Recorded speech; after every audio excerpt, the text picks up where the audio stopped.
উপসাগরীয় অঞ্চলে ক্রমেই তীব্র আকার নিচ্ছে ইরান ও যুক্তরাষ্ট্র জোটের সংঘাত। একের পর এক বিমান হামলায় ইরানের গুরুত্বপূর্ণ স্থাপনাগুলোতে লক্ষ্যবস্তু করা হচ্ছে। এর জবাবে ইরানও থেমে নেই। তেল আবিব সহ মধ্যপ্রাচ্যের বিভিন্ন মার্কিন ঘাঁটি ও সংশ্লিষ্ট স্থাপনায় পাল্টা হামলা চালাচ্ছে তেহরান। সংঘাতের মধ্যে কুয়েতে 3টি মার্কিন যুদ্ধবিমান বিধ্বস্ত হওয়ার খবর পাওয়া গেছে। অন্যদিকে মার্কিন প্রেসিডেন্ট ডোনাল্ড ট্রাম্প হামলা আরও জোরদার করার হুমকি দিয়েছেন। তবে নিজেদের অবস্থানে অটল থেকে শক্তিশালী এই জোটের বিরুদ্ধে লড়াই চালিয়ে যাচ্ছে ইরানের বিপ্লবী সশস্ত্র বাহিনী। এ পর্যায়ে দুই পক্ষেই বহু হতাহতের ঘটনা ঘটেছে। যুদ্ধের প্রভাব ছড়িয়ে পড়েছে পুরো মধ্যপ্রাচ্য জুড়ে, এমনকি ইউরোপেও এর আঁচ লাগতে শুরু করেছে। বিশ্লেষকদের মতে পরিস্থিতি নিয়ন্ত্রণে না এলে এটি বড় ধরনের বৈশ্বিক সংঘাতের রূপ নিতে পারে। ইসরায়েলে প্রায় বেজে উঠছে সতর্কতা সাইরেন। ইরান একের পর এক ক্ষেপণাস্ত্র হামলা চালালেও সেগুলোর অনেকটাই প্রতিহত করা হচ্ছে ইরাক, সিরিয়া ও জর্ডানের আকাশ প্রতিরক্ষা ব্যবস্থায়। তবে তেহরানের দাবি, ইসরায়েলের গুরুত্বপূর্ণ সামরিক ও গোয়েন্দা স্থাপনায় সফলভাবে আঘাত হানা হয়েছে। এদিকে ইরানের নাতাঞ্জ পারমাণবিক স্থাপনায় হামলার অভিযোগ উঠেছে মার্কিন জোটের বিরুদ্ধে।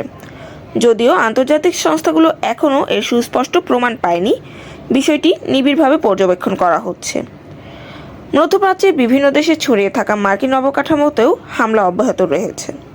কাতার, বাহরাইন ও সংযুক্ত আরব আমিরাতে জ্বালানি স্থাপনা ও বাণিজ্যিক এলাকায় ড্রোন ও ক্ষেপণাস্ত্র হামলার ঘটনা ঘটেছে। এসব হামলায় কিছু স্থাপনা ক্ষতিগ্রস্ত হলেও অনেক ক্ষেত্রেই প্রতিরক্ষা ব্যবস্থা তা প্রতিহত করতে সক্ষম হয়েছে। সবচেয়ে গুরুত্বপূর্ণ দিক হলো ইরান হরমুজ প্রণালী বন্ধের হুমকি দিয়েছে এবং ওমান উপকূলে একটি তেলবাহী ট্যাঙ্কারে ড্রোন হামলার ঘটনাও ঘটেছে। এই প্রণালী বিশ্বের অন্যতম গুরুত্বপূর্ণ জ্বালানি পরিবহন রুট হওয়ায় এটি বন্ধ হয়ে গেলে বৈশ্বিক জ্বালানি সরবরাহে বড় ধরনের সংকট তৈরি হতে পারে। ইতিমধ্যে উপসাগরীয় অঞ্চলের বেশ কয়েকটি বড় বিমানবন্দর সাময়িকভাবে বন্ধ ঘোষণা করা হয়েছে। বাতিল হয়েছে হাজার হাজার ফ্লাইট, যার ফলে আন্তর্জাতিক যোগাযোগ ব্যবস্থাও দেখা দিয়েছে অচলাবস্থা। সংঘাতের প্রভাব পড়েছে বিশ্ব অর্থনীতিতেও। আন্তর্জাতিক বাজারে তেলের দাম বেড়েছে, একই সঙ্গে শেয়ার বাজারে দেখা দিয়েছে অস্থিরতা। বিনিয়োগকারীরা নিরাপদ সম্পদ হিসেবে ডলার ও স্বর্ণের দিকে ঝুঁকছেন। এদিকে এই পরিস্থিতিতে সবচেয়ে বেশি চাপে রয়েছে মধ্যপ্রাচ্যের যুক্তরাষ্ট্রপন্থী দেশগুলো।